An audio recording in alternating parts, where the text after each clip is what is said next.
Hommikused rahajutud on saade, kus räägime avatult rahaga seotud teemadest. Mina ja Katariina Tint räägin erinevate külalistega sellest, kuidas sissetulekut suurendada, teadlikult kulutada ning targalt ja jätkusuutlikult vara kasvatada. Mõnede külalistega on meil ka kinnine osa, mis avalikku saatesse ei jõua ja kus osalejad saavad külalistele ka küsimusi esitada. Saates laivis osalemiseks registreeri ennast moneysmarterme.eu/hommikused rahajutud. Tere hommikust kõigile, ilus pühapäev ja meil on järjekordne Hommikused rahajutud live ja tegelikult täna on siis uus hooaeg, aasta 2022, uus hooaeg. Esimene külaline on meil siin meiega kaasas. Tere, Marko! Tere! Ja nagu tavaliselt meil on olemas avatud osa, kus me räägime Markoga rahaasjadest, investeerimisest. Täna me räägime kindlasti ka startupides investeerimisest, sest Marko on selles spets. Ja on olemas ka kinnine osa, kus me räägime või vastame, või Marko siis seda vastab küsimustele, mis võib-olla on kuulajatel tekkinud. Ja täna me teeme teiega ka loosi, kes siin laivis osalevad. Aga kes kuuleb seda hiljem podcastina, siis selleks, et laivi osaleda, palun tule moneysmarterme.eu/ET, ma arvan, ja siis Hommikused rahajutud. Nii et kes meil täna külas on? Marko, ma võin näidata. Jällegi meil YouTube'i tuleb video, aga inimene, kes on, see on viimane, on ju? Ei, number 11. See on viimane, jah. 12. nad ei teinud või? Neil on 2. veebruari investor ajakirja siis kaane peal olev inimene koos Denissiga, Marko Oolo, kes on, ma arvan, kõige tuntum kui investeerimisfestivali üks asutajatest. Ja äkki, Marko, sa ise tutvustad ka, sest sul oli päris pikk ja päris huvitav tutvustus, et kes sinuga veel tuttavad ei ole, siis... Ja, et pikk ajalugu on investeerimisvallas, et me 2014 aastal Tõnis Mäkuljaga alustasime sellist kogukonda nagu investeerimisklubi, mis toimetas hästi aktiivselt 2014–2018, kus me korraldasime siis kokkusaamisi investoritega. Neid selle 4 aasta jooksul ligi 250 tükki ja sellest kasvus välja ka investeerimisfestival, mis tänavu toimub 8. korda ja on Eesti kindlasti kõige suurem, aga me isegi vist oleme nüüd kogunud informatsiooni, et Euroopas ainulaadne üritus, et investorid tulevad 3 päevaks kokku ja neid on 2000 pluss. Et ma arvan, et kõige suurem eeskuju on siis Warren Buffetti aastakonverents, kus on 50 000 inimest tavaliselt olnud. Aga jah, investeerimisklubi, investeerimisfestival, podcasti tegime, investeerimisklubi podcast on YouTube'is ilusti olemas ning põhitööna töötanud samal ajal nii Wise'is kasvuanalüütiku kui tootejuhina ning pärast Wise'i SuperAngelis investeeringute juhina. Selle kohta ma kindlasti tahtsin küsida, et analüütikus siis investeeringute juurde, aga enne kui me lähme investeerimise teemale, jällegi, kes investorajakirja on lugenud, siis ma saan aru, et sa oled üht suuremat sündmust tähistanud? Just jah, või see on kätte jõudnud, et siis tähistasin võib-olla enda sünnipäeva ja siis see samal ajal lähtatus see portfelli number ka. Ja, et siin on kindlasti üks küsimus muidu, mis on tulnud ka ja minu Instagrami, panin sinna kastikese, et alustajad või algajad tegelikult ei taju seda, et kuidas raha saab ise kasvada, et ma ei tee ju mitte midagi. Sest kõik on harjunud säästma, siis sul nagu tekib see summa nii vaevaliselt, aga kuidas on võimalik nagu suurte summadeni jõuda, ilma et sa reaalselt säästad nii palju. Et see on, ma arvan, üks asi, mida igaüks, ma loodan, et saab tunnetada oma portfelli pealt, aga kui sina avaks, no need ei ole saladused, on ju, need on põhimõtteliselt nagu reeglid, et kuidas on võimalik kasutada enda portfelli ja sisuliselt vara, mis on sinu siis saladused või reeglid või põhimõtted? Et jah, saladusi tõesti nagu ei ole ilmselt, aga on selline järjepidev tegutsemine. Et minu jaoks, kui siis et siin on nagu nii palju häid küsimusi taga, et võib-olla kõige huvitavam on see, et kuidas siis raha saab iseenesest tekkida. Ja väga hea küsimus. Nagu kuidas ta tekib? Ei, inimesel on selgelt, ta niisama vaata ei teki, on ju, tegelikult. Ja, et selle taga ongi, et ta mingi hetk hakkabki iseenesest tekkima, aga selleks on vaja esimesed 5-10 aastat teha seda raskemat osa, mis sa ütlesid, et tuleb igapäevaselt siis jälgida oma numbreid ja säästa ja panna raha kõrvale. Et ma saan sellest ka kohe jagada, aga jah, mingi hetk portfellis tekkis selline olukord, kus portfell hakkas rohkem tootma, kui ma ise suutsin aktiivse tööga teenida. Ja siis tekkis küll see imelik tunne sisse, et vaatad ühel päeval lihtsalt kontole näiteks ja aktsiad on mingi ralli teinud, kontole on tekkinud portfelli väärtust 30 000 eurot juurde.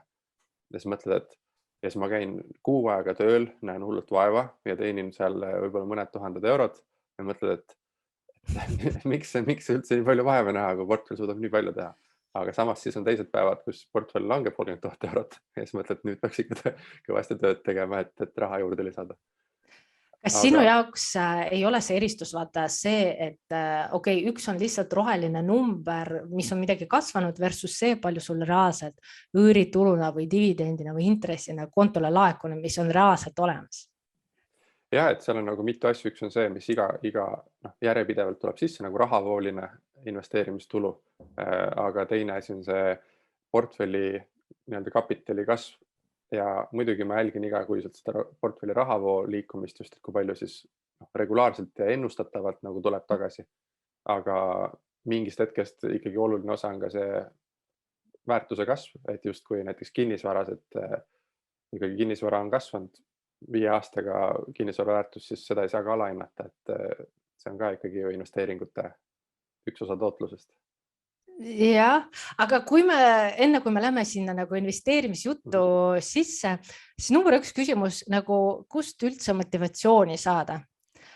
Sest lihtsalt järjepidevalt inimesed, kes minu näiteks konsultatsiooni jõuavad, vaata, sul tekib paralleelelu ka, on ju, sul kogu aeg raha või sinu sissetuleku nagu summa konkureerib erinevate eesmärkide vahel. Sa tahad puhata, sa tahad võib-olla ilusat kodu, kes tahab head autot ja siis on investeerida vaja ka.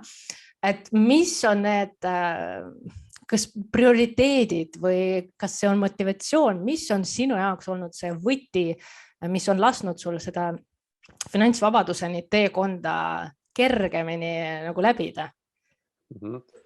Et selline esimesed kindlasti motivatsiooni alged tulevad juba kuskilt lapsepõlvest ja kui toimetad nagu pereasjadega ja kuidas üldse perel suhe rahaga on, et ma lapsena ka natukene säässin ja panin kõrvale, aga seda raske luua linki nüüd, et kuidas see on üle tulnud tänasesse, sest et ikkagi kuni ülikooli alguseni või pärast sõjaväge või sõjaväe ajal ka, siis ma veel ei investeerinud ega säästnud, et kui ma investeerimisega alustasin, siis sellel hetkel mul oli ikkagi portfell nullis, et ma ei olnud lapsepõlves saati säästnud ja mul ei olnud tekkinud suurt hulka raha.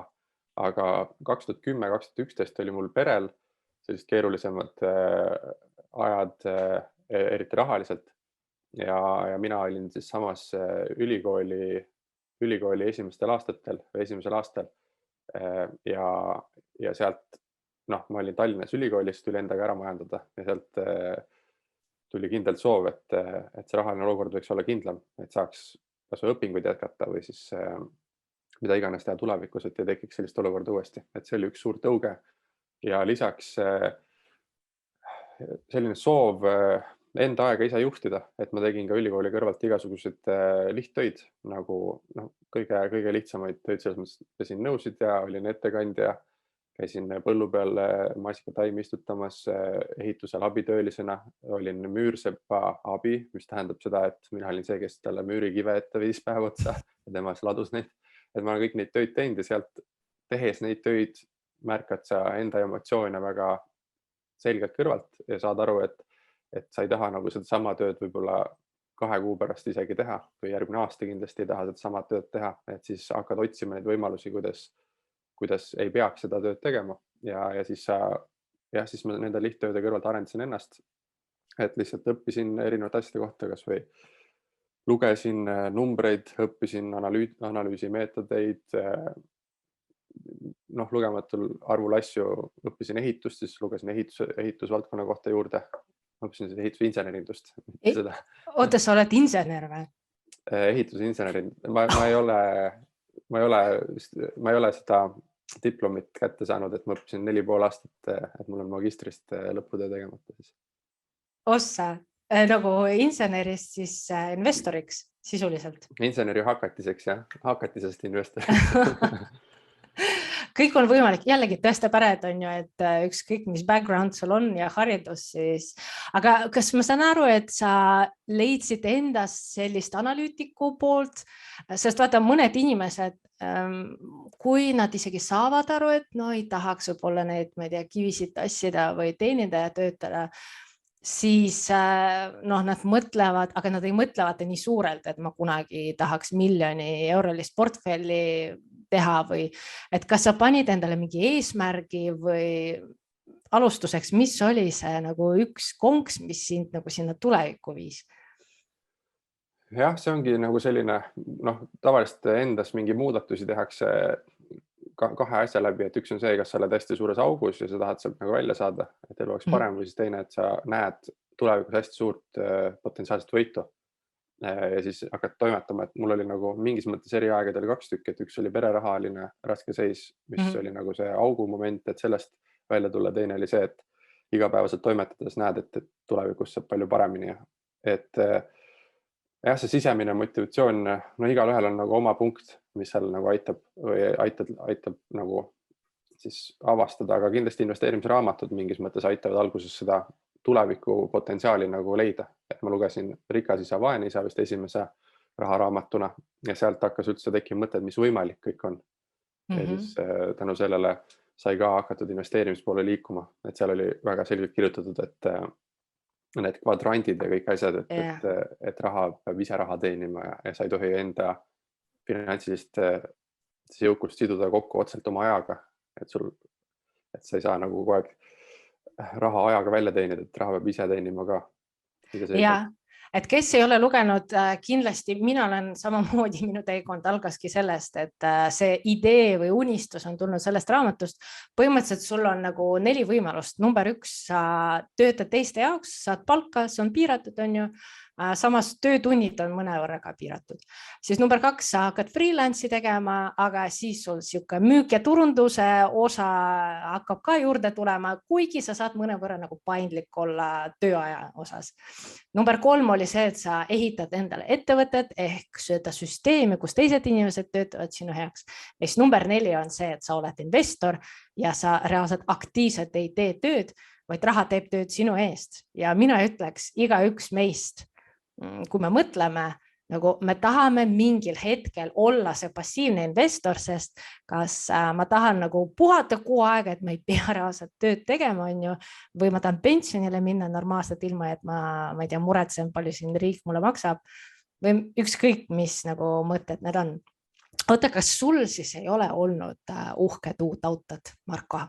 Noore inimesena ilus auto?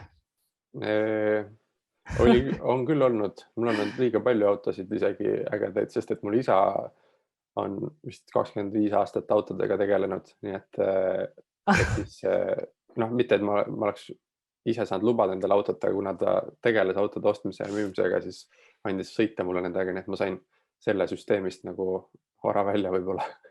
Täiesti vedas, ma ütleks, on ju, milline sääst? Jah, täpselt. Kuule, aga lisaks säästmisele, ma ei tea, kas sa oskad soovitada nagu säästmise poole pealt kellegile, kes alles alustab ja mõtleb, et säästa, millest loobuda. Mis soovituse sa annaks võib-olla enda nooremale? Kas sa teeks midagi teismoodi või ei tee? No selline lihtsalt soovitusest rääkida, siis ma näen, et kui enda olukorda või tahad nagu jõukaks saada või riikaks saada või investeerimises paremasse kohta või paremale elujärjele üldse, et siis on väga lihtsad tegevused, mis aitavad nagu sinna jõuda ja see on nagu suht universaalne igas muus valdkonnas ka, et tuleks saada ülevaade enda tänasest olukorrast. See on nagu esimene, et ükstapuha mis valdkonnas, kas on spordis või milleski muus, eriti finantsides, sa pead saama aru, kus sa täna nagu oled. Ja minul oligi see sellel hetkel see, et ma pidin aru saama, kui palju mul raha sisse tuleb, kui palju välja läheb. Ja ma pidin detailselt aru saama, et kus need raha liikumised toimuvad, et kui mul see ülevaade on olemas, siis mul tekib ju ideid, mida muuta. Kui mul seda ülevaadet ei ole, see on väga raske nagu kuskilt kinni hakata. Ja see on täpselt sama olnud nii eelarve seadmises, et sa saad selle ülevaate, teine on finantseesmärkide seadmises. Ehk et kui ma tean, kus ma täna olen ja kus ma homme võiksin olla, see on hästi lihtne sinna poole liikuda versus see, et eesmärk on lihtsalt miljoni portfell näiteks või mingi suur rahasumma, et siis on väga raske homme midagi teistmoodi teha. Ja viimane on ka portfellis, et kui sa tahad tootlust teenida ja leida paremaid investeerimiskohti, siis tuleb investeeringud üles kirjutada, et aru saada, kuidas eelmised tehtud tehingud töötasid ja kas ma peaksin tulevikus midagi muud tegema. Et minu jaoks on olnud see puhtalt enda olukorrast aru saamine, aga mitte lihtsalt nagu tunnetuslikult, vaid ka paberi peal või Excelis või kuskil kirjutades ülesse nagu enda hetkeseisu. Et muidu ei ole ju võimalik leida neid viise väga hästi, mida paremaks teha. Nõus, et selles mõttes see ongi selline isiklik finantsplaneerimine ja ükskõik just mis valdkonnas planeerimine, ma ei tea, spordis ka, et mis sul hetkel tulemused on, kuhu ta tahad jõuda ja siin on see küsimus, kas sina oled pigem see inimene, kes seab endale ebarealistlikke eesmärke või pigem realistlikke eesmärke? Ma sean nagu mõlemaid, et sest mõttes, et see soovid on alati suhteliselt ebarealistlikud nagu tänases punktis, kui sa mõtled, et ma täpselt ei tea, kuidas ma sinna jõuan, aga ma tean, et tahaksin kunagi seal olla. Ja siis teine tööriist on see, et sa proovid nendest ebarealistlikest unistustest või soovidest teha endale reaalselt saavutatavad väiksed vahetulemuse eesmärgid. See on nagu minu tee olnud. Et ütleme, kui mul oli 0 eurot portfellis ja oli soov jõuda finantsvabaduseni, siis see iseenesest on natuke ebareaalne. Et mingit taustateadmist otseselt ei ole, aga soovid saada. Ja siis ma soovisin seda saada veel 30. eluaastaks. Ja siis see oli nagu ebarealistlik, sest et kui ma selle välja arvutasin, see oleks tähendanud, et ma oleks pidanud säästma 2500 eurot kuus. Ja tollel hetkel ma suutsin säästa 100 eurot kuus. Et väga ebarealistlik, aga siis ma joonistasin enda välja, et mis ma pean tegema järgmisel kuul, kus ma pean olema ülejärgmisel kuul, niimoodi endale väiksed kuised nagu vahetulemuse eesmärgid ning nende suunas on oluliselt lihtsam töötada kui selle suure helesinise unistuse nimel. Oota, aga kas seal ei tule nagu startup-induses siuke nagu hokistikk, et alustuseks 100 eurot, järgmine kuu on 100 eurot, siis veidikene palka juurde, säästad rohkem, aga tegelikult näeb see hokistikina välja või? Vahetulemuse eesmärgid enamasti ei näe hokistikina välja, et tavaliselt sa proovid nagu, kui sa ise eesmärki sead, mis oleks saavutatavad, siis sa mõtled nende realistlikult välja. Et siis sa panedki, et kui palju on sinule saavutatav, aga mina kunagi ei suutnud sisse arvutada, et äkki mul 8 aasta pärast teenib portfell kuus 10 000 eurot. See tundus, et seda ei saa mina kontrollida, et ma pigem panen endale eesmärgid sellegi, kui palju ma suudan iga kuu ise säästa aktiivsest tööst. Ja sissetuleku osas panid ka eesmärgid? Sissetuleku osas ma ei ole pannud eesmärke tegelikult, et ma olen alati proovinud teha tööd, mida ma naudin, kus ma saan areneda ja teha seda võimalikult hästi, sest ma olen alati arvanud, et see sissetulek tuleb ise järgi panusele. Ja ma olen tänase päevani samamoodi töötanud ja tänu sellele minu need palgatõusud on alati tulnud aasta aega hiljem, kui ma olen alustanud panustamist, nagu rohkem panustamist, et iga kord on sama reegel olnud, et ma olen hakanud midagi uut tegema, võtnud hästi palju vastutust juurde ja siis kuskil aasta jooksul tuleb palgatõus ise järgi, et ma ei ole läinud nagu otseselt enne manguma palgatõusu, kui ma ise ei ole panustanud veel. no just, et pead ennast ära tõestama, et sa oskad seda teha, on ju, uuel levelil hästi perform ida ja siis, et mulle meeldis üks väljend, ma ei mäleta, kes seda ütles, et põhimõtteliselt kui küsida kõiki neid edukaid samamoodi ettevõtjaid, et mis on nende eesmärk olnud, siis tegelikult nende eesmärk ei ole olnud mingi rahaline number, kuigi ettevõttes kindlasti sa pead seda endale seadma lihtsalt, et finantsolukorda kontrollida, aga nende eesmärk on olnud pigem see mõju, mis nad on tahtnud omada. No et näiteks iga inimene omab mingi iPhone'i või iga inimene ostab Amazonist, midagi nagu sellist ja see raha on lihtsalt selle tulemus, vaata, kui sa pakud midagi väga väärtuslikku teistele inimestele. Ma arvan, et seal ongi see vahe, et kui sa nagu teed midagi, mis sulle tõesti korda läheb, siis sa nagu teed seda sellepärast, et sa tahad midagi, mingit väärtust luua maailma ja siis sa mõtled kogu aeg sellele. Aga siis, kui sa mõtled nagu enda töökohal, ma arvan, et kuidas rohkem raha teenida, siis saad aru, et tegelikult motivatsioon tuleb mujalt, et see ei tule sellest, et ma tahan head asja teha, vaid tuleb sellest, kuidas rohkem raha teenida, et siis saab ise ennast kalibreerida, et võib-olla see töökoht täna tegelikult ei ole see, mis sinule nagu seda, sinu missiooni aitab edasi viia, et täna sa töötad seal pigem nagu raha pärast rohkem ja siis on võimalik mõelda, et kas on kuskil mujal, kus ma saaksin luua seda, mis ma tahan ja samas ega ei pea siis palgaski järeleandmise tegema. jah, et siit vaata tuleb see ikigai asi, et tegelikult iga inimene võiks leida oma ikigai ehk see, mis on teistele vajalik, mille eest makstakse, aga mida sina armastad ja mida sul tuleb hästi välja, sest siis on see nagu kõige magusam koht, sest muidu mis juristidest USA-st oli vähemalt 50% tegelikult mingi depressioonis või ebaõnnelikud inimesed, et milleks on ju. Aga sa mainisid ka Exceldamist, ma saan aru, sul on kõik nagu Exceli inimene. Ja, et ma kooli ajal ka pigem olin matemaatikas, füüsikas ja keemias ja nendes nagu tugevam, kuigi ma teisi suutsin ka normaalsel tasemel nagu ära kõike teha, aga pigem see on mu tugevam külgkond, et siis ma kindlasti olen sellest tugevam ja tänu sellele ma naudin täna nagu ka Excelis aja veetmist mingitel õhtutel, aga ma et seal on erinevad levelid nagu, et mingi level sellise oma numbrite kirja panemis on tehtav kõigile, ma arvan. See on nagu oma päeviku pidamine enam-vähem, et suudad ikka kirja panna nagu väikseid asju niimoodi ja siis võid minna täiesti ekstreemseks nagu mina, kus mul on oma suur portfelli Excel, kus on 10 000 ridu nagu üles kirjutatud infot ja siis, et seda ei pea kõik tegema. Et ma arvan, et investeerimine ei ole see, et sa pead seda tegema, et edukalt investeerida või suurt portfelli ehitada, vaid tegelikult on hästi väiksed ja lihtsad asjad, mida tegema peaks, mis toob selle 80% tulemusi juba ära. Et mina lihtsalt vahel tegelen selle ülejäänud 20%-ga, mis toob selle ülejäänud 80%, igast teen seda väikest osa, mis toob väikest osa tulemust ka, aga seda ei ole kõigil vaja teha. Aga ma saan aru, et sul Excelit on tegelikult kõikidele kättesaadavad sinu kodulehel, on ju? Need samad. Ja, et ma olen neid ise 8 aastat nagu teinud, see on hästi palju inimesed küsinud, siis ma mingi hetk panin need ülesse, või saatsin inimestele, kui nad küsisid ja nüüd ma panin nad kodulehele ülesse ja seal on mingi marginaalne rahasumma on ka taga, sest et mingi hetk oli nii, et kui tasuta inimesed alla laadsid, siis mul oli postkastis sadu kirju ja siis ma vastasin nendele väga agaralt, aga keegi neist ei hakanud rakendama, et siis ma nägin, et kui paned 2 eurot sellele tabeli hinnaks, siis inimesed on väga motiveeritud seda kasutama hakkama. Aga kui arvestada sisse, et ma 8 aastat olen neid asju arendanud, selle teinud, siis 2 eurot teeb minu tunni hinnaks 0,00001 sent. Ja, igatahes muidu laivis osalejatest keegi õnnelik saab endale võita need tabeleid, on ju. Täna siis kinnise osas teeme siukse väikse loosi. Aga Excelitest, mina tunnistan ausalt, mul alguse teed Excelis on ju, eelarve teed Excelis, tegelikult on tänapäeval olemas ka häid tööriistu.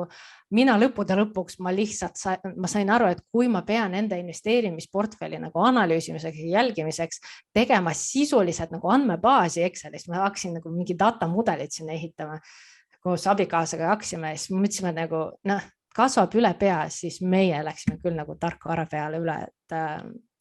Nii et ma mõistan sind Exceli inimesena, nii et kindlasti need tööriistad, kui sa oled neid välja töötanud, on alustajatele kindlasti väga suureks abiks. Aga tulles tagasi nende otsuste juurde, sa ütlesid, et sa panid kirja ja mulle jäi jällegi ajakirjast ka see mõte meelde, et üks võtikomponent, kuidas siis tegelikult rahaliselt edukas olla, on see, et sa teed tarku otsuseid. Ja samas sa mainisid, et sa alustasid sisuliselt, sul ei olnud neid teadmisi, sa ei ole neid ülikoolis õppinud. Et mis või kuidas sa jõudsid nende tarkade otsusteni ja mis sinu jaoks on, mis tähendab tark otsus, tark investeerimisotsus? Ja seda ma natuke itereerin, et tundub nagu, et ma ei taha seda muljet, et kui nagu nii-öelda tarku investeerimisotsuseid ei tee, siis ei saa nagu midagi saavutada, sest et ma isegi ei tea, kas on olemas nagu universaalseid tarku või häid investeerimisotsuseid, mis kõigile rakenduvad. Ma pigem arvan, et on olemas igapäevast investeerimisotsused, mis sellel ajahetkel sobivad sulle kõige paremini, arvestades, mis varaklassis sa investeerid, arvestades, mis on su riskitase, mis on see rahasumma, mida sa üldse investeerid. Nii et ma ise olengi siis jälginud nii-öelda enda mõttes endale heade investeerimisotsuste tegemisel 3 peamist asja. Esimene on raudpolt see, et investeerimisstrateegia. See on nüüd see tundub raske sõna. Just nagu hirmutav. Aga põhimõtteliselt see tähendab seda, et sa mõtled enne investeeringu tegemist selle investeeringu läbi. Et investeerimisel tekib suht tihti selline fear of missing out või ilmajäämishirm, et kui ma nüüd kiiresti investeeris, ma jään sellest tootlusest ilma või siis, et ma olen juba hiljaks jäänud, ma pean kiiresti raha sisse panema, et tekib selline ärevus tunne. Ma ei tea, paljud on seda tundnud, kindlasti kõik on ju, et eriti aktsiatega, et nüüd, kui ma kiiresti investeeri, siis see juba lendab eest ära. Aga sellised kiired otsused tavaliselt ei too nagu häid tulemusi, sest see on läbi mõtlemata ja sa lisaks sellele, et sa investeerid nagu ärevuse hetkel pluss väikses teadmatuses, siis ka sul ei ole läbi mõeldud, et kui pikk on see horisont selle asja hoidmisel, mis siis juhtub, kui ta langeb 20%, kas siis ikkagi tahaks hoida seda. Et minu jaoks investeerimisportfelli strateegia, et see algaks sellest, et sa just kirjutad ülesse, miks sa sinna investeerid, mis ajahorisondiga, et kui kaua sa oled nõus seda hoidma ja kui palju raha sa sinna kokku portfellist paigutad, tervest portfellist, kui suure osa ja mis oleks see sündmus, mis juhtuks siis, mille tõttu sa müüksid seda. Et lihtsalt selline lihtne harjutus endale üles kirjutada iga investeeringu tehes ja lõpuks, kui sa oled muidugi tegelenud 5-10 aastat, siis see muutub selliseks huvitavaks sõnaks nagu portfelli strateegia, kus sul on tõesti võib-olla varaklasside instrumentide lõikes tehtud mingi mudel nagu mul, et ma tean täpselt, kui suur osakaal mingis asjas on, mitu asja ma valin. Et see võib minna nagu selliseks edasi jõudnumaks, aga põhiosa selles on ikkagi see, et sa kirjutad enne investeeringu tegemist endale jällegi paberi peale ülesse, miks sa teed seda, et peas olevad mõtted ei loe, sellepärast, et neid on alati hästi palju ja seal ei ole neid õigeid seosed tegelikult. Et ma ütleks jah, et esimene osa on see läbimõtlemine enne investeeringu tegemist, see aitab teha juba head otsust iseenesest, sest sa ei tee emotsiooni pealt, sa ei tee ärevuse pealt otsuseid. Teine, ma olen kirjutanud jah ise nagu enda need investeeringud üles siis, et ostsin seda sellel ajal, nii mitu tükki sellise hinnaga on ju. Ja siis ma kirjutan kõik investeeringud üles ja kui ma müün, siis ma kirjutan samuti üles. Nii müüsin selle ära ja põhimõtteliselt mul on kõik investeeringud alates algusest üles kirjutatud. Ja see on see sama punkt, mille me enne rääkisime, et kui sa kirjutad asjad üles, siis on võimalik õppida selle pealt. Nii et ma olen nagu hästi palju ära tulnud enda puhul mustreid, mis minu puhul ei tööta investeerimisel, et kus ma teen nagu järjepidevalt vigu ja need kõik mustrid peaaegu tulevad 2 asjast. Üks on see, et ma ei ole enne ostu läbi mõelnud, miks ma selle ostu teen või miks ma investeerin. Ja teine on sellest, enamasti tuleb aktsiatest, üksikaktsiate ostmisest. Ja mina olen ise aru saanud, et kui ma vaatan oma tehinguid üksikaktsiates, siis ma ei suuda nagu järjepidevalt teha väga häid otsuseid. Sellepärast, et sellel turul on emotsiooni hästi palju. Kontrolli ei ole üldse nagu, sa ei saa kontrollida, mis see hind teeb kuidagi pidi ja siis on hästi suur, tänu uudistele hästi suur oht, et sa kipud nagu liiga vara müüma ja mingid nagu halba otsuseid tegema. Igastahes jah, et see, et ma olen üles kirjutanud, aitan mulle aru saada, et mulle üksikaktsiatega kauplemine nagu ei sobi üldse. Ja siis pikk vastus, aga kolmas asi ongi nüüd tõukuvalt sellest eelmisest vastusest nüüd, et ma olen hakanud aru saama, millised varaklassid mulle sobivad ja millised sobi, et kus on minul eelis investeerimisel ja mis see eelis tähendab näiteks, et ma olen aru saanud aktsiaturul, üksikaktsiate kauplemisel mul eelist ei ole, sest et mul ei ole rohkem infot kui teistel turuosalistel, mul ei ole rohkem aega panustada kui enamasti professionaalsetel investoritel.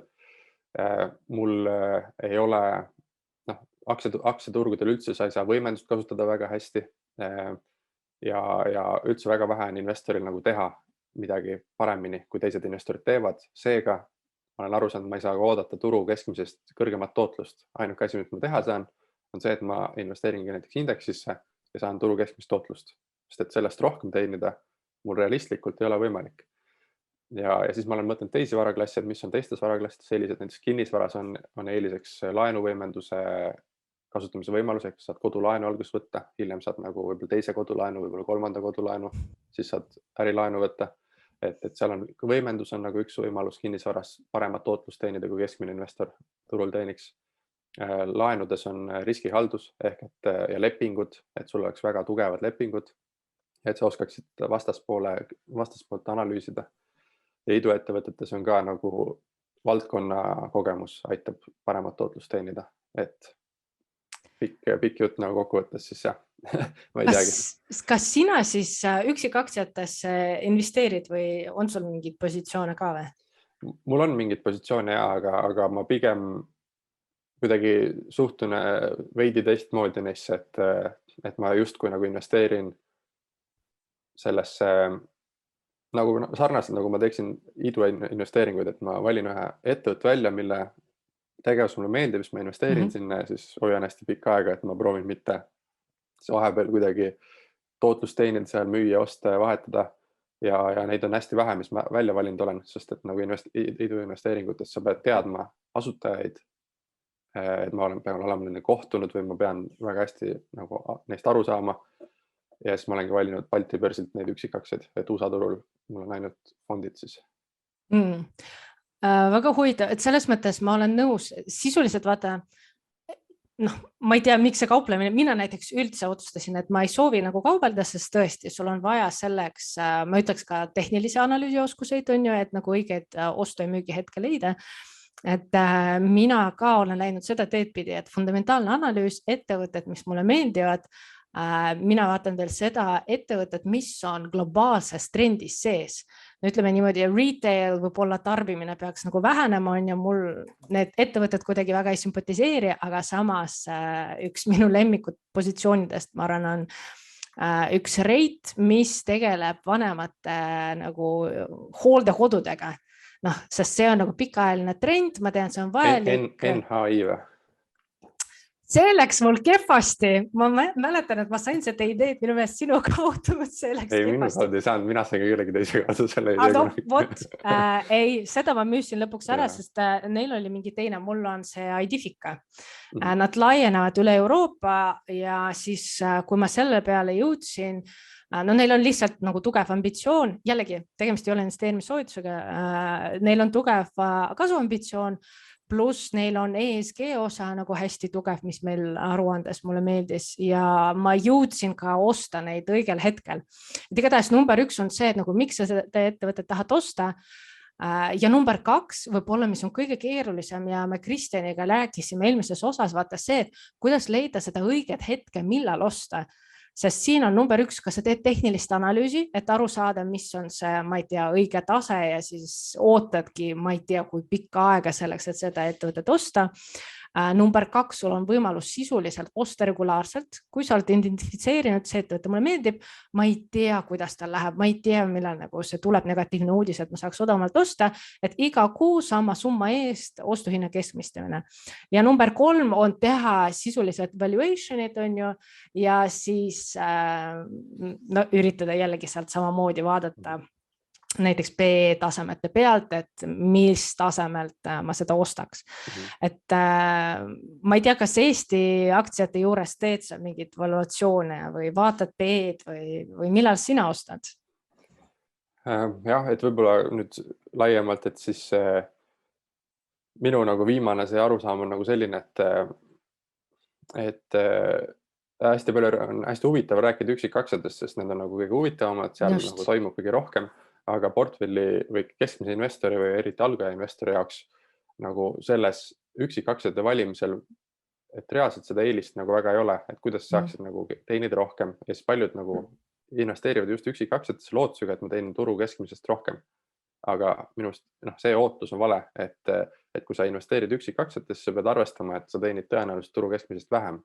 Et kui sa sellega oled nagu okei, kui sul on see okei, et sa ilmselt saad vähem kui turu keskmine, siis minu meelest, et seal on teine eesmärk, et sa tahad õppida või sa tahad enda emotsioonidest aru saada või sa tahad lihtsalt katsetada, mängida, mänguilu saada. Kallis hobi on ju. Jah, täpselt, et kui sa oled nõus mänguilu pärast vähem tootlust saama kui keskmine investor, siis minu meelest sa võid seda toimetada, aga lihtsalt natuke vale narratiiv on tekkinud see, et ma kauplen või kuidagi üksikaktsiaid nagu valin ja siis veel äkki saaks rohkem tootlust kui keskmine ka.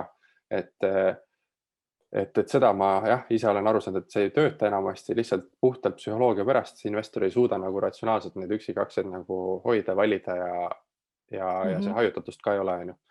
Aga jah, mina ise siis ma olen valinud välja ainult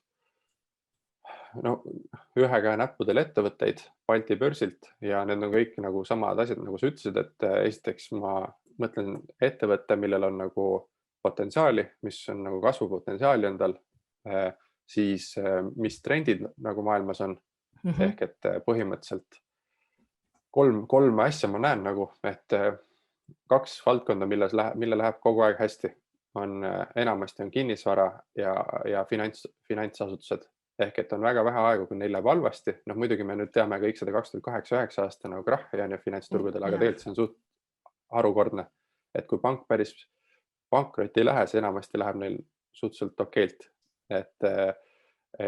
Ja ongi, et siis ma olen võtnud positsiooni finantsasutustesse, mis suudavad kasvada, et näiteks LHV on peamine ja siis kinnisvaras Efteni fondi ja siis ja mõned kinnisvara arendajad nagu Hepsur ja otseosalus Livenis ning kolmas on siis trendi mõttes energiasektorisse, taastuvenergiasektorisse panustada läbi Balti turul on 2 ettevõtet ja neisse mõlemasse oleme investeerinud.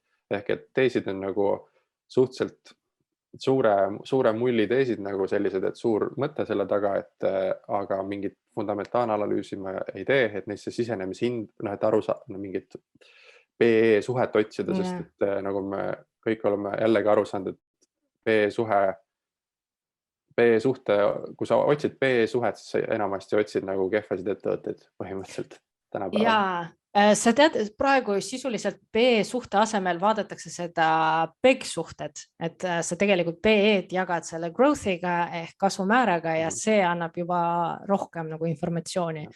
Aga samas praegu ju räägitakse just sellest, et value ettevõtted ehk need allahinnatud ettevõtted peaks näitama meil suuremat ja paremat kasvu kui kasvuettevõtted. Ja jälle, et see on see hüpotees, et siis ma siin kuidagi, mul on jälle mingi eelis, et nüüd ma tean, nüüd ma olen targem kui keskmine ja ma võib proovida ja katsetada, lihtsalt mina olen nagu, ma ei ütle, ongi, et nüüd peab aru saama, et miks ma seda räägin, on see, et ma olen 8 aastat ise nagu ka nokkinud neid ükshaaval ja proovinud seal ja vaatan, kuidas mu emotsioonid töötavad ja siis ma saan aru, et minu psühholoogia ei toeta seda strateegiat üksikaktsiaid valida ja kuidagi sealt kasu nagu rohkem tootlust teenida. Indeksid kõrval on paremini tootlust teinud kui need üksikaktsia valikud kogu summa summarumina. Muidugi mul on investeeringuid, mis on paarsada % nagu teinud aktsiates, aga samas, kui ma võtan kõik kokku need kahjumlikud tehingud ka, mis ma teinud olen, siis indeks on paremini tootnud. Et ainuke, miks mina seda teeks, ongi see, et kas ma tahan kindlasti panust võtta mingis ägedas ettevõttes, mis mulle meeldib, et indeksisse saad kõike, aga siis võib-olla ma tahan lihtsalt, mulle meeldib LHV, mulle meeldib, et siis ma ostan seda või Eften, et Viljar Arak, see on nagu äge tüüp, ma kindlasti ostan seda. Et selline nagu... Miks PE tõuseb juhtkonna pärast on ju? no üldse, et kui on PE kõrge, see tähendab alati, et turg hindab seda ettevõtet kõrgelt ja tavaliselt nendel ettevõtetel nad on turuliidrid ja neil lähebki paremini ja nad on kogu aeg kõrgelt hinnastatud läbi ajaloo, et Tesla on kogu aeg PE suhte mõttes on 3000 peal või mingi 1000 peal. Et jah, igasti see otsad, jah, igasti ma ei taha sinna üksikaks analüüsi nagu liiga palju sisse minna, igasti ma olen aru saanud, et peab aru saama, et kui sa seda teed, et mis see tulemus on ja, või mis see nagu eesmärk on ja kui sul on eesmärk õppida, veidi mängida seal, katsetada, targemaks saada, natuke enda emotsioonidest aru saada, siis võib nagu nokkida neid. Kui sa tahad matemaatiliselt nagu Exceli põhiselt head tootlust saada, siis ma soovitaks suurem osa raha indeksisse panna, jätta endale 10% aktsiaportfellist, millega sa siis saad nagu enda mängukirge rahuldada. Samas indeksites Eestit üldse ei ole, diversifitseerimise mõttes ka võib ju võtta. Jah, et võibki võtta siis väiksem osaga niimoodi kuidagi mingi teiste aktsiaid ka ja eks igaüks ise lõpuks teab, mina lihtsalt olen näinud, et ma kindlasti olen läbi ajaloo teeninud suuremat tootlust seal, kus mul mingi eelis on. Noh, et võib-olla võib öelda, et meil on eelis Balti turule investeerides, kuna me oleme kohalikud. Jah, no kindlasti selles mõttes võrreldes sellega, no ma ise nagu tunnetan, võrreldes sellega, kui palju mul infot siin on, ma ei tea, Harju Elektri või ükskõik mis aktsia kohta Balti börsid versus see, et kui palju ma tegelikult loen minu poolt kas või selle sama Edifika kohta, siis ma saan aru, et Balti turul sa oled kogu aeg in the know, on ju, uudised tulevad, informatsioon tuleb, kuigi samas see võib ka vastupidi vaata töötada, just neid emotsioone tekitada, et äkki ma pean müüma, seega kindlasti investeerimist tees või investeerimisidee kirja panna ja mis mõte mul oli? Mõte oli see, et mis indeksid sul on siis valitud? Mul on teine sammas tulevas, kolmas sammas tulevas. Need on nagu kaks nagu no-brain, mida iga investor peaks nagu tegema. Ja siis on mul lisaks, ma ostan juurde Interactive Brokersi kaudu Nasdaq 100 ehk et 100 suurimat tehnoloogiaettevõtet. Siis ma ostan juurde small and medium size 2000 ettevõtet maailmas. Small cap nii-öelda või medium size cap 2000 ettevõtet üle maailma. Ja siis ma kolmas indeks, ma hakkasin nüüd portfellist kaevama neid mingid lisainfot, tegelikult see ei ole üldse oluline. Aga sisuliselt teine, kolmas, jah? See maailma indeks V2VRL. Ja FTSE All World, sisuliselt kolmas sammas, teine sammas ja see FTSE All World, nemad katavad arenenud riigid, arenevaid riike, seal ei ole neid small cap, mis sa juurde ostad ja siis oled otsustanud lisaks suurema panuse teha Nasdaq 100-le. Jah, et ma tahaks sellest tehnoloogia arengust nagu rohkem osa saada, kui kõigis indeksites on neil suur osakaal nagunii, aga kuna ma ei taha nagu üksi hakata ostma neid Google'it, Amazoni ja nii edasi, siis ma võtan lihtsalt seda Nasdaq 100. Aga jällegi, mul on üks inimene ka, kes tahtis seda osta ja siin on küsimus, kas sa üritasid ajastada, sest vaata, ma tean, et Kristjan, kas ta tegi isegi just tal, keegi tegi bakalaureuse töö vist, et Nasdaq 100 on tegelikult väga suure tõusuga siis, kui me räägime, et meil majandus kasvab, aga samas see risk on tegelikult ka oluliselt suurem, et aastal 2000 langes peast ei mäleta, kas ta oli 73% ja tegelikult 12 aastat võttis nagu taastumine samale tasemele. Ma ei ajasta kindlasti, ma ostan iga kuu täpselt samal kuupäeval juba viimased mitu aastat. Et ma üldse ei mõtle selle peale, et ma hakkaks seal, me ei tea, kuna see kriis tuleb ja põhjast ei suuda niimoodi tabada ja nii edasi, et ma ostan neid järjepidevalt järgmised, ma ei tea, 40 aastat ilmselt ja suures pildis ei ole olnud börsidel nagu üle 20 aastast perioodi, kus ost on miinuses, nii et ma lähen lihtsalt selle trendiga kaasa ja minu lihtsalt ees tehnoloogiaga on see, et tehnoloogia veab niikuinii maailma ja aina rohkem, sellepärast, et ma ei tea, võtame ükstuva, mis, me oleme Zoomi kõnes tehnoloogia. See tass, see kohvi, mis on laua peal kõigil, see on tehnoloogiaga tehtud. Raamatud, mis on selja taga, need on tehnoloogiaga tehtud lõpuks, et ei ole asja, mis ei ole tehnoloogia, et selles mõttes see panus mulle meeldib, et ilmselt karjäärivaliku mõttes ka ma olen selles osas nagu natuke rohkem siis bullish. No me oleme jah tehnoloogia ajastus, tegelikult maailma veab innovatsioon, aga kui 40 aastat osta, siis ma olen nõus, et see risk on pigem nagu väike, sest no me eeldame, et hetkel ongi suur tehnoloogia ajastu. Sest kõige suurem risk mina ütleks, et kui oleks inimene, kellel on suurem rahasumma ja siis ta mõtleb, et kas ma panustan kohe seda nagu Nasdaq 100-sse või globaalselt hajutan, no siis ma hakkaks nagu küll mõtlema, et kas ma tahaks just praegu, kui mul ei ole seda ajas diversifitseerimist. Aga nende kõigi vestluste taga on see, et jällegi, nagu ma ütlesin, et ei ole olemas nagu tarka investeerimisotsus selles mõttes, et nüüd me räägime siin Nasdaqis, tundub väga hea mõte, et kõik võiksid tehnoloogiasse panustada, aga nüüd on puudu kontekst, et kui suur on minu portfell kokku, kui palju minu portfellist protsentuaalselt on Nasdaq 100 indeksis ja miks mina selle üldse valinud olen, on ju. Et need asjad on nagu kõik peavad aru saama, et see on see personaalne osa seal juures, et see ei ole universaalne hea mõte, see on hea mõte mulle täna, võib-olla on ka teistele, aga lihtsalt mulle on ta sellepärast, et mulle see tehnoloogia asi sümpatiseerib. Mul on kogu portfellist 1% selles indeksis. Ja noh, et siis peab need asjad juurde panema, et inimene nüüd, kes täna mõtleb, et tal on kogutud 3000 eurot ja ta LHV-st üks ost on mõtet teha vähemalt 1000 euroga, on ju. Ja kas ta läheb sinna ja paneb 1000 eurot sellesse Nasdaq 100 fondi, siis tal oleks 30% portfellist Nasdaq 100, siis noh, et mina ei paneks nagu nii palju sinna näiteks jälle. Ja, et selles mõttes ma arvan, vaata järeldust me saame teha niimoodi, et tark otsus on see, mis sa oled läbi mõelnud just enda jaoks, ehk jällegi, millesse sa tahad investeerida, et sa tahad riski maandada või sa tahad pigem rohkem riski võtta ja võimalikult palju teenida, sest sul on seal tõesti 40 aastat veel investeerida. Või sa tahad rahavoogu ja mis summad sa investeerid ja see küsimus, miks on ju. Ehk see strateegia, maagiline, müstiline sõna tegelikult ei ole midagi muud, kui ongi nagu läbi mõeldud otsused ja mina olen sinuga nõus, et see otsus, mis on läbi mõeldud nendest punktidest, mida sa ütlesid, see võibki olla tark otsus. Just. Potentsiaalselt, isegi kui läheb halvasti. Ja üks asi juurde, mis on see eelis ka, et kas sa saad nagu objektiivselt aru, et kas sul on tõesti nagu teiste ees eelis nagu, et ma ütlen, et minu üksikaktsiate eelis on olnud ainuke asi on 2020 aasta märtsi ja aprillikuu. Ma lihtsalt ostsin sellepärast kõik kukkus 40%. Lihtsalt ostsin nii palju raha, kui oli, ostsin sisse. Täna on kõik 100-200% teinud. Täna mul on 0 eelist enam, nagu täna ei saa üksikaktsiatesse väga palju raha juurde panna, sest ma pigem täna ostaks indeksit. Aga sul on startupid ka mingi suurema osakaaluga portfellist või? Ei, väga suur ei ole, et mul on suhteliselt hajutud portfell igas asjas, et näiteks ongi, et kontekstis, et kui hea raadios, näiteks Äripäeva raadios on hea rääkida kogu aeg mingitest ühest aktsiast, et siis minu portfellist on enamus, need kõik aktsiad on väikse protsendiga. Aga väga väike, kogu portfellist väga väike hulk on nagu üldse ühes aktsias, ühes investeeringus.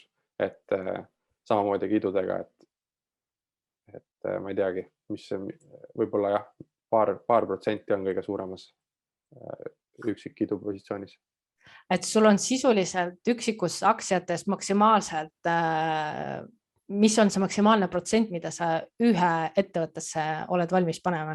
Ma olen valmis kuni 5% panema, aga see peaks olema väga harukordne ettevõtte mingis mõttes, et täna mul on 2,5 on nagu kõige suurem. Mul on LHV-s on 2,5%. Siis on mul Eftenis on, ütleme Eftenis on nagu 2,5 või natuke rohkem, aga Eftenit ei saa võtta üksikaktsia positsioonina jälle natuke, et ta nagu kinnisvarafond on ju. Igastas 2,5% on maksimaalselt keskmiselt 1%. Okei, mul on see pigem olnud niimoodi, et 1% on mul selline, mis on siuke võib-olla väiksema analüüsiga, võib-olla isegi spekulatsiooni positsioon ja 5% kuni 7% on see ettevõte, mida mina olen analüüsinud, mida ma ei tea, sina oled kindlasti läbi analüüsinud, et mida ma olen küsinud kõikidele investoritele, et me vouchime, et jah, see ettevõte on nagu hea.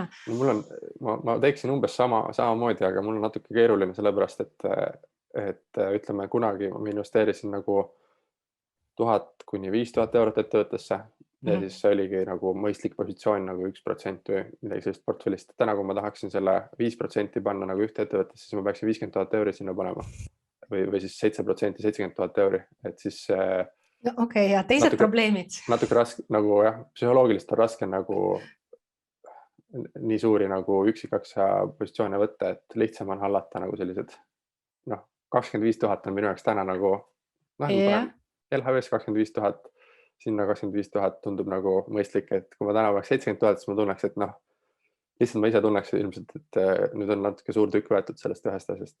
Ja ma ei tea, hakkaks turgu juba mõjutamas. Jah, et jah, igastahes ongi. Nii, lähme edasi. Okei, kuule, aga startup-indusest nagu lühidalt, kas sa oskad mulle rääkida, et kuidas sina sisuliselt õppisid inseneriks, siis olid analüütik, et kuidas sa said siis sinna startupi maailmasse ja täiesti praegu sa oled investment manager ehk investeeringute juht?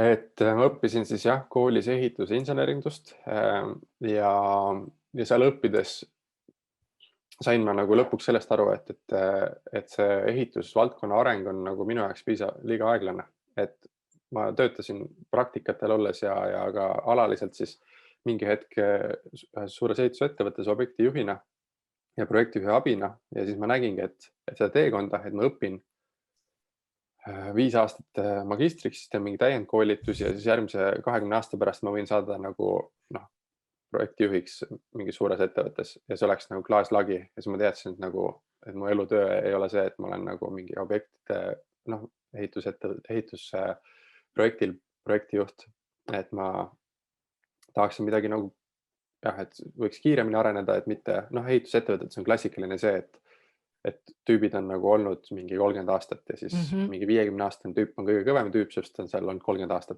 mitte sellepärast on kõige targem tüüp või mis iganes. Igatahes mulle nagu see dünaamika nagu ei meeldinud ja siis ma otsisin kohta, kus oleks nagu kiirem areng, tehnoloogia ettevõttes nagu enamasti see oli ja ma tahtsin lihtsalt ümbritseda ennast hästi tarkade inimestega, kelle käest ma saaksin õppida ja siis mingi hetk ma elasin välismaal, siis ma tulin tagasi ja siis ma tahtsin tööle minna kuhugi uude kohta, siis ma leidsin TransferWise'i ehk et tundus, et Eestis kõige edumeelsem ettevõte, kus töötavad hinnanguliselt siis hästi targad inimesed, kelle käest ma saaksin hästi palju õppida. Ja siis ma olin nõus iga hinna eest sinna nagu tööle minema, lihtsalt sellepärast, et seda kogemust saada. Et ma tööle läksin sellepärast, et ma tahtsin lihtsalt targemaks saada. Ja ma arvasin, et ma olen nagu seal kõige juhmim inimene. Ja see õnnestus, tänu sellele õnnestus, et ma olin kõrvalt investeerimisega tegelenud, ehk et mul oli nagu huvi siis finantside vastu. Ma olin mingi Exceli põhised asju teinud, ma oskasin nagu numbritega hakkama saada ja kolmandaks ma olin välismaal elanud, mul oli inglise keel puhtalt nagu suus, sest et TransferWise oli rahvusvaheline ettevõte. Ja tänu sellele ma sinna sain, et ma tegin ikkagi 180 kraadi pöörde nagu ehitusvaldkonna pealt IT-ettevõttesse. Aga ma läksin TransferWise'i klienditoe spetsialistiks, et ma olin nagu ükstapuha, mis positsioonile ma pean minema, aga ma tahan sinna ettevõttesse nagu saada. Ja siis 4 kuu pärast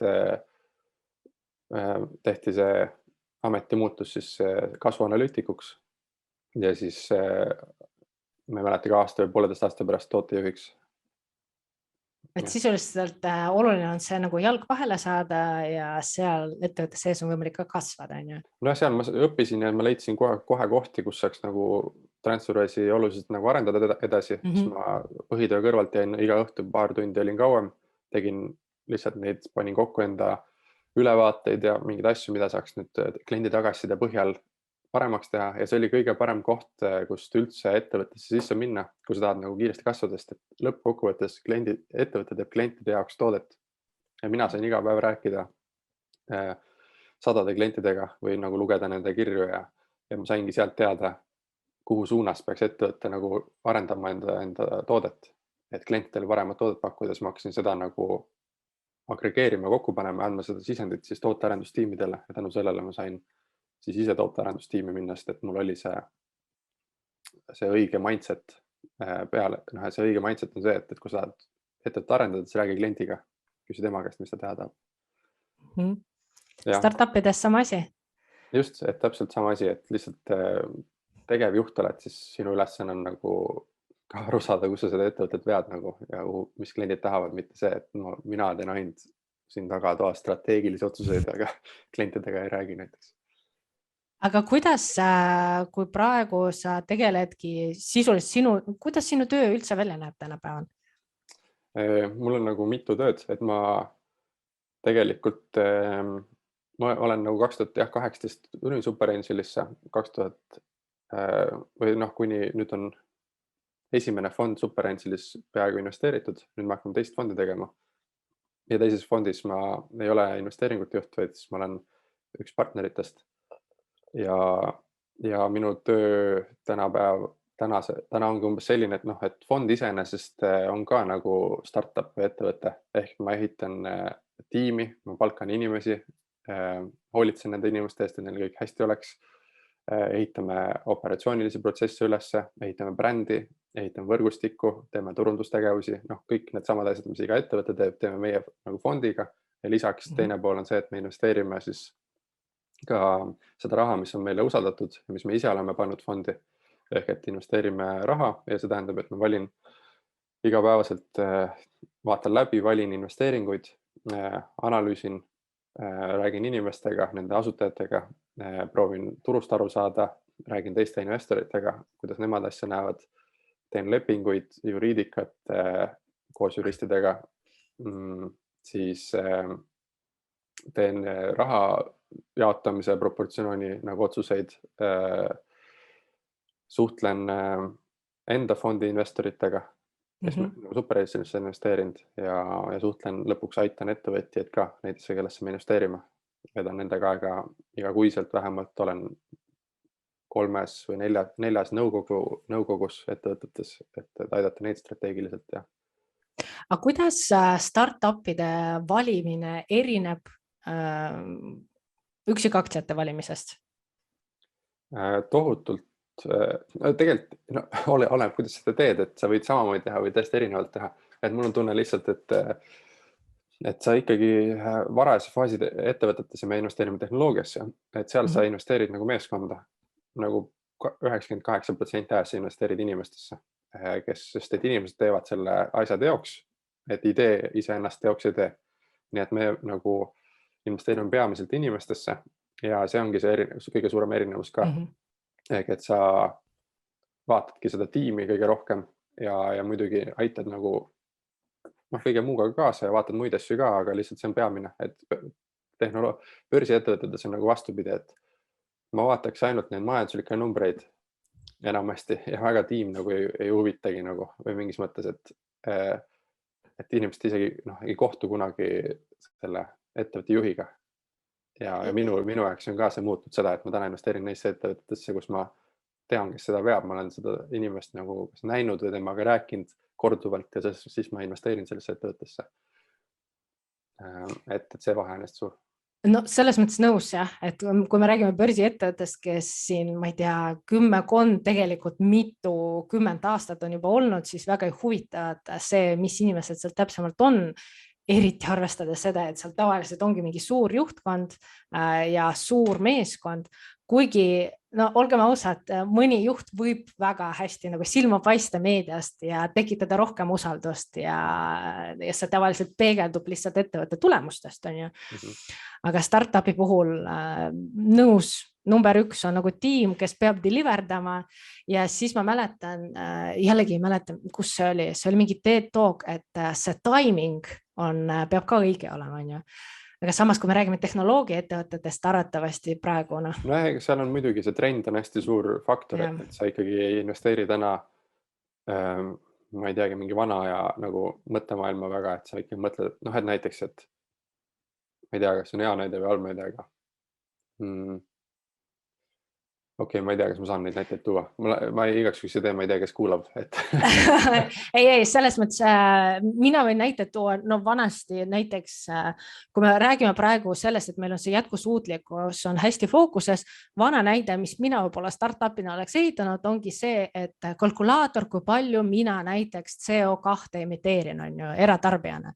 Aga täna, kui meil on nagu aastat on juba möödas, tänapäeval pigem ma ehitaks juba siuke startupi, mis kuidagi automaatselt koondaks ettevõttes need andmed, mingi suured andme warehouse'id, sest lihtsalt mingi kalkulaatori ehitamine on selline, noh, ma ei tea, 10 aastat tagasi siukseid. Jah, võib-olla minu näide oleks see, et kui täna tuleb ettevõtja, kes ehitab nagu äppi, et sa leiaks, et kus ta koondab kõik juuksurid kokku, et sa leiaks hästi kiiresti neile juuksuri.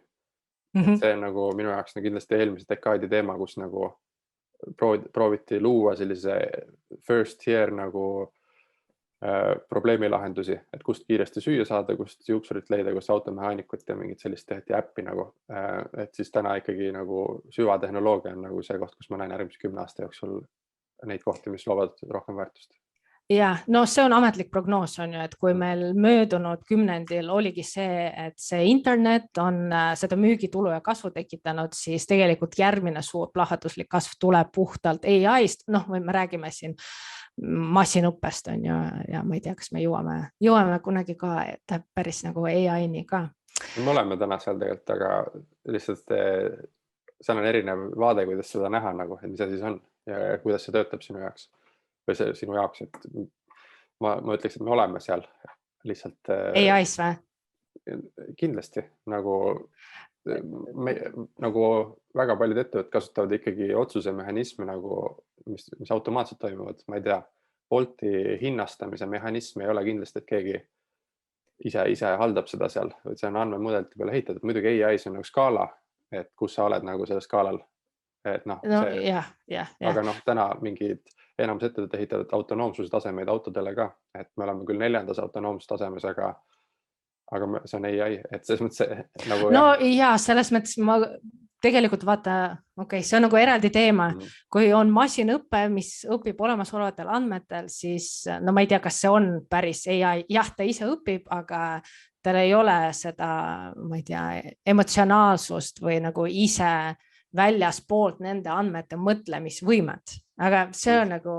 No ma arvan, olen nõus, aga ma lihtsalt ütlen, et see on skaala, et me liigume nagu mingi otsa poole, aga me kuskil oleme täna ka, et me ei ole nagu, me ei tee, noh, ei ole seda, et me ei tee üldse seda, iga ettevõte nagu teeb mingil määral seda. Teeme, jah, et selles mõttes, et tegelikult on konkreetselt see, mis pidevalt areneb. Just see innovatsioon ja kus tegelikult peakski järgmine kasv tulema. Kuule, aga viimane küsimus enne, kui me läheme kinnise osa juurde. ESG, jätkusuutlikkus, ma tean, et me sinuga oleme lühidalt nagu rääkinud, et nüüd see on tuleviku teema, ma lihtsalt vaatan, kuidas meil konsultatsiooniettevõtted jätkusuutliku spetsialiste juurde värbavad, investeerimises Swedbankis ma vaatasin pensionifondid, SEB on nüüd teinud uus koduleht, kus ta on nagu ära selgitanud, mis investeerimine või jätkusuutlik investeerimine on.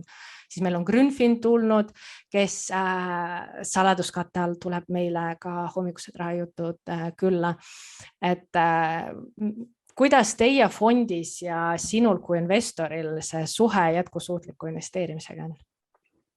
Tunnetuslikult on see suur ja aina suureneb see nagu sinna suunas liikumine või see mõte ja see mõtteviis, et ma arvan, et see kõigisse nagu istutub järjest sisse aastatega. Ja meil on isegi investeerimise siis otsuse analüüsis on üks punkt on impacti assessment nagu sees, et kus me siis kaardistame või proovime aru saada, et mis see on ja noh, see on nagu kahte suunda saab minna. Üks on see, et ega nad midagi halba ei tee, nagu otseselt halvemaks asju ei tee, ja teine pool on see, et kui palju ja mida nad paremaks teevad. Et nagu me proovime sellest täna aru saada. Mingid standardi mehhanisme nagu on Euroopast, mis aitavad nagu seda võrdlusbaasi luua, et aru saada, et sa pead võrdlema mingis kontekstis neid, et kes kui palju teeb. Et siis me kasutame nagu ja arendame seda mudelit edasi, et see on Sustainable Development Goals on see peamine EU nagu siis alus või see metoodika, mille põhjal nagu hinnata, ja siis me seda oleme läbi töötanud, aga aga ütleme, et me ei ole nagu täna mõjufond, me liigume sinna suunas ja me teeme nagu otsuseid kindlasti seda arvestades, aga tahaks nagu järgmise paari aastaga jõuda sinna, et me suudame seda nagu kvantifitseerida ka. Ja ma arvan, et me oleme Eestis no investeerimisfondidest kindlasti me nagu tegeleme sellega väga aktiivselt ja ma loodaks, et me oleme esimesed, kes sellega midagi teevad.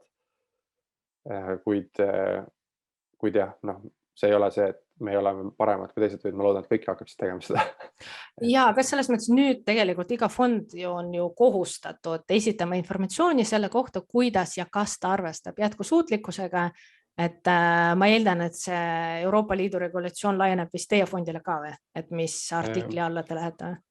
Jah, et see tuleb nagu mandaadiga juba kaasa selle suure rahaga nagu Euroopast ja igalt poolt mujalt mingis mõttes, aga see ongi tõlgenduslik küsimus, et mis sa seal täpselt tegema pead, et kui palju need Euroopa fondid ise ette kirjutavad sulle ja kui palju et täna kõik arenevad selles vallas, need fondid ei tea ka täpselt, mida nad küsima peavad, et ettevõtetel, näiteks, ma ei tea, võtame lihtsa näite, millest aru saab, et LHV tahaks laenu andmise assessment ettevõtetele lisada juurde ühe kriteeriumi, mis on mõju hindamine. Aga nad ei saa seda täna teha, sest et ettevõtted ei raporteeri nagu mõjust, kuskilt ei ole andmeid võimalik saada, kui suur see mõju oli, nii et nad tahaks seda väga teha, aga nad peavad seda tegema täna lihtsalt tunnetuslikul baasil. Et kui tundub roheasi, siis ma nagu annan selle ettevõttele nagu rohkem võib-olla laenu või teiste tingimustega, kui ei tundu, siis võib-olla annan vähem, aga täna ei ole sellist head alus andmebaasi, mille põhjal toetada. Nii, ettevõtted ei suuda nagu seda täita ja pangad ei saa seda kasutada.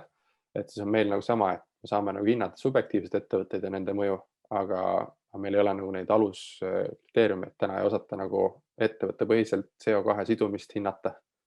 Nagu, et näiteks on palju ettevõtted, kes tegelevad metsandusest CO2 sidumisega ja siis on väga suur küsimuse koht, et kui palju riik juba enda kvootidesse selle sidumist ja juurdekasvu asja sisse arvutab ja kui palju sinu startupil jääb seda lisategevuse sidumist, et väga keeruline turg, et riik ühelt pidi võtab osa sinu arvutusmeetodid nagu kasutab juba ära. Igastas võib-olla lähme liiga sügavale, aga... Ja igatahes see jätkusuutlikkusest teemast, ma arvan, ma täitsa nagu teen eraldi kindlasti mingi saade, sest vaata see, ma tegin Instagramis küsitluse ka ja kes ei ole vaadanud, ma postitan täna siis uuesti seda storyt, et seal oli uudis, et põhimõtteliselt investorid finantseerivad indigenous people, ma ei tea, kuidas eesti keeles on, võimaldavad neid sisuliselt kohtusse kaevata keegi, kes on nende maa ära võtnud. Et kas see investeering on mõjuinvesteering, jätkusuutlik investeering või sotsiaalne investeering? Ja siis tegelikult ma vastustest vaatasin, enamik inimesi mõtles, et see on mõjuinvesteering. Aga tegelikult see ei ole mõjuinvesteering. Et siin see faas... Ma mõtlesin selle vastuse peale, ma võin vastata sulle, aga ma tean, mis see vastus ka oli vist, aga mina ütleks, et see oli sotsiaalinvesteering, aga sina ütlesid, okei, ma vaatasin. Ja see oligi sotsiaalne investeering, aga see on ka jätkusuutlik. Selles mõttes jätkusuutlik investeerimine, see on nii lai nagu põhimõte, alates sellest, et sa nagu lihtsalt võtad arvesse, et vaatad, okei, ettevõte nagu mõõdab, kui palju ta CO2 emiteerib, ma nagu arvestan sellega, kõik ametlikult võiks ju minna mingi helleroheline fond, jätkusuutlik investeerimine, lõpetades sellega, et see oli sotsiaalne investeering, et sul on mingi sotsiaalne mõju ja ka mõjuinvesteering, otsene näide oleks see, et ma annan raha ettevõttele, kes osutab näiteks kiirabiteenus Indias. See on nagu otsene impact investment on ju. Aga igatahes see on nagu nii eraldi spetsiifiline teema. Aga ma võin öelda, mis me teeme nagu fondiga või mida mina ise teen, on see, et kõik ettevõtted, kellega ma üks-ühele nagu töötan ettevõttes, ma teen endale sellist KPI sessiooni, et aitan neil enda key performance indicatorid paika panna ja välja mõelda. Ja mul on 3 kategooriat seal. Üks on business KPIs, see on financial KPIs ja see on impact KPIs. Ja ma teen neile sellist 3 nagu plokki ja igas ühes mõtlevad nagu enda äri baasil nagu need välja ja impacti osas ma nagu surun hästi palju selle impact nii nende missiooni nagu KPI osas, mis missioon neil on nagu ettevõttes ja teine, mis on nagu see siis ecological KPI, et kuidas nad tõlgendavad enda missiooni nagu sellesse, et siis ma ei teagi, väike tõuge sellesse, et vähemalt ettevõtted mõtlevad, kuidas nende äri nagu väljendub siis mõjus. Kuule, väga äge, et selles mõttes praegu, kui ma vaatan, mis nagu maailma trendis toimub, näiteks Mariana Mazzucato, kes on üks majandusnõunikuid Euroopa Liidule, tema kirjutas raamatu ongi nagu purpose driven, kus ta väljendabki seda seisukohta, et tegelikult iga ettevõte peaks hakkama nagu selle purpose ehk sul ongi missioon, mida sa nagu maailmas lahendad, mitte ainult see, et me ei hooli rahast, vaid me hoolime tegelikult nendest tulemustest, inimestest, keskkonnast. Et see on siuke number 1 ja raha number 2 ja ma tean, et BlackRocki CEO, kelle fondi Tuleva investeerib, iShares on ka nagu öelnud, et kõik see shareholder mudel, kus ettevõtted muretsevad ainult siis aktsionäride tulu eest, et tegelikult me peaks ja oleme juba tasapisi üle minemas sinna stakeholder mudeli peale, kus meil ongi väga mitmeid huvitatud osapooli, kliendid, töötajaid, keskkond, põhimõtteliselt see kogukond on ju, kus ettevõte näiteks töötab, et nende kõikide eest hoolitsemine. Nii et väga äge see mõte 3 KPI, business, financial impact, tegelikult minu meelest see idee võiks olla, mida iga investor, ka alustav investor, kes võib-olla tunneb huvi üksikaktsiate või üksikettevõtte analüüsi vastu, kes võib enda jaoks ka teha Excelis või läbi vaadata, et mis on need kas numbrid või äri puhul, ma ei tea, mingid küsimused, millele ma otsin vastust enne, kui ma mingit otsust ära teen, on ju. Ja seal hulgas seda impacti juurde lisada. Nii, aga aitäh. See on siis meie avatud osa meie hommikuse rahajutud podcastist. Saates me ei anna investeerimissoovitusi ega kutsu sind väärtpaberit ostma ega müüma või muid investeerimistehinguid tegema. Küll aga kutsun ma sind üles õppima ja tegema vajalikke samme selleks, et enda rahalist heaolu parandada. Kogu saade teabe on informatiivne ning enne investeerimisotsuste langetamist palun tee omapoolne analüüs.